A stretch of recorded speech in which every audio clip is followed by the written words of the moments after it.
Hey, what's good guys? Nick here from MBT Studio. Hope you're all having a sweet day. Before I get into the video, I just want to have a bit of a talk with you guys. If you've noticed, the portable market has honestly blown up over the past couple years. It's insane. People are listening to music outdoors more than ever, anywhere and at any time, with so many different devices. Their phones, Bluetooth headphones, etc. Now, one downside to this is obviously the loss of detail and fine resolution, which we get with some of our home systems and home applications. It's for this very reason that digital audio players have become so popular recently. And today, we're going to be taking a look at two very popular ones, which are excellent for their price ranges. Here is the Fiio X7 Mark II, and here is the Fiio X5 Mark III. So now let's jump into these guys and start with their build first. In terms of build quality, Fiio's done a bang-up job. These are rock solid. Incredible use of metal, they're not cheap feeling, and the actual brushing and work on the metal is very good. There's no chance of them picking up scratches, scrapes. It's a very smooth and refined build. Now, in terms of some physical buttons, both DAPs have physical tactile buttons to interface. We'll talk about the X7 Mark II. At the side over here, you can see two micro SD card slots. This is obviously great if you have a huge music collection and you want to expand on storage and take your whole collection with you.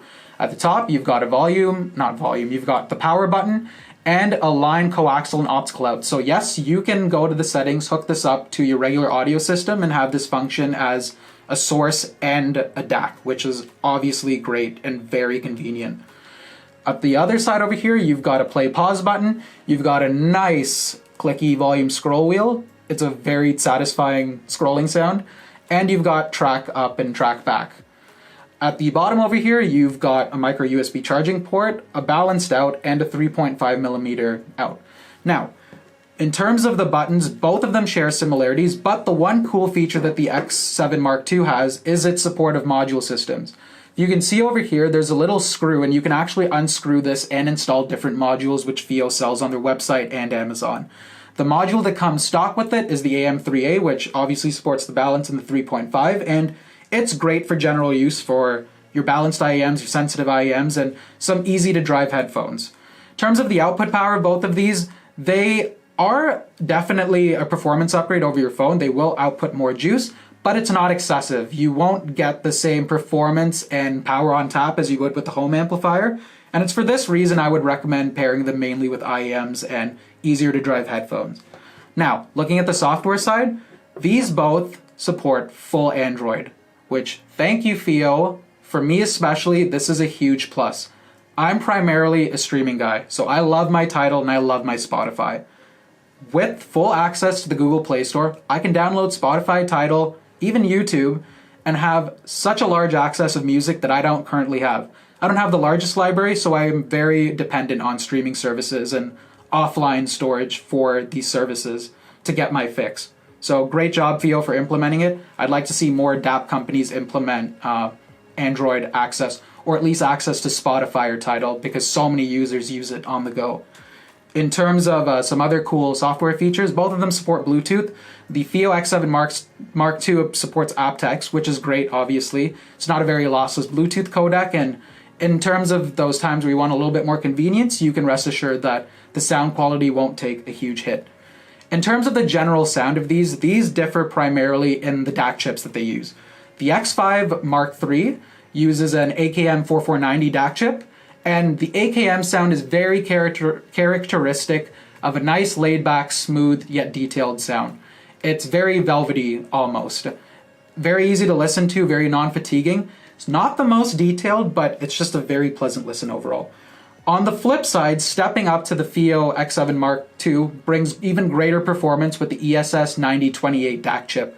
This is a superlative reference-grade DAC chip with incredible treble and incredible soundstage and incisiveness. Now, you may be thinking, Saber, the general sound characteristic of Saber is a bit of a treble tilt, but I'm happy to report that Fiio has really implemented this chip well. You don't get any treble brittleness, any harshness, any leanness. It's just very clean and clear and does an absolute great job of bringing out all the detail in the recording.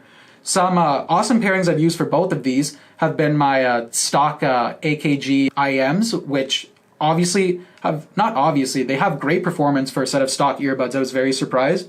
I've used Campfire Audio Orions on both of them, very clean and clear. And I've also used my Focal Stellias, which you can see the improvement from these DAPs and going to different systems. It's a very transparent transducer, but I was happy to report that the performance on these was pretty great, honestly, all things considered.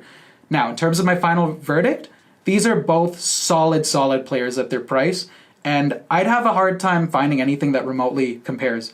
In terms of my usage though, I'm going to give the edge to the X7 Mark II. And this is for one primary reason. I currently rock an LG V30. It's an absolutely awesome phone, and LG's done amazing work in the DAC chip with that. Now, if you stack the LG V30 with the X5 Mark III, there are some differences. One isn't necessarily better than the other, and they both have their own characteristics. Like I said, the Fiio is more smoothed out, and the LG's a little bit more incisive. But in terms of my usage scenario, I'll use the LG V30. This is another device I would have to carry along, and in my opinion, it's not necessarily worth the different change in sound flavor carrying the X5 with me. Don't get me wrong, the performance, the storage, the operating system, it's absolutely wonderful to have a separate standalone player, and if you want to be free of all the clutter on your phone, I definitely recommend this, especially if you don't have a V30. This is going to be a market improvement over many phones that are available who don't have a specialized DAC chip. Now, stepping up to the X7 Mark II, however, this is where things get pretty interesting. This is a very nice improvement over my LG V30. There's just more incisiveness, more treble clarity, more air. This, to me, is worth taking along as a separate second device, just for the sheer sound quality benefits it brings over my LG V30. So that's all for this video. Hope you liked it. Don't forget to leave a like, comment, and subscribe, and I'll get back to you on any questions you may have. And also, please consider supporting us on our Patreon. It'll help create quality videos like this and others on our channel, and you can join for as little as $1 a month. Right now, our patron goal is about 100 patrons. Once we hit that, we're going to be doing monthly giveaways for some cool products, so definitely something to look forward to. All right, thanks guys, and I will catch you all in the next one. See ya.